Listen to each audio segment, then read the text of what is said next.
Well, good afternoon, viewers. It's Saturday.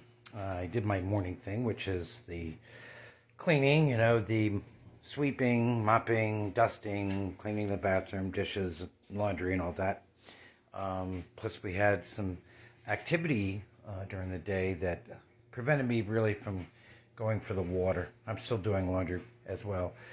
But we did get most of our stuff from Lowe's. We are waiting for some additional stuff to come before I start shutting down the water and cutting into lines and stuff. I want to make sure I have everything here and done a good inventory. But we did, or I did, empty out the vanity. So we're going to be taking this out. And this is a good example of just randomly cutting a hole and then having those kind of holes where the fixtures come through, or where the water lines come through and the drain comes through. Some people don't care about that. I do. I also searched Google. Like I said, when I don't know something for sure, I do go find the info. Most of the time I'm successful, but I really don't like the location of that water line. So, I thought Kohler often would put the recommended shutoff location for the water, but I guess they've cut their expenses by not including that in their instructions anymore, which I find terrible because, you're trying to do a rough-in, and there just wasn't a rough-in section, I don't think, of the PDF. Of course, I did give up after I didn't see it right away like I usually do. So I went to Google and I found this, which tells you basically it's 6 to 8 inches off the floor and 6 inches to the left of the center of the toilet from side to side. So we're going to use that to reposition that shutoff. And it was, if you noticed, it was for the Kohler Elliston, which is the Kohler toilet we bought. I don't know if it's the same for all of them, but that's the recommended one for that one, I guess.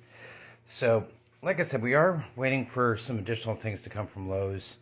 My son's washing his car, so he needs the water for that. I'm doing the laundry, so I figure while he's washing the car, I might as well continue to do laundry, try and get that done.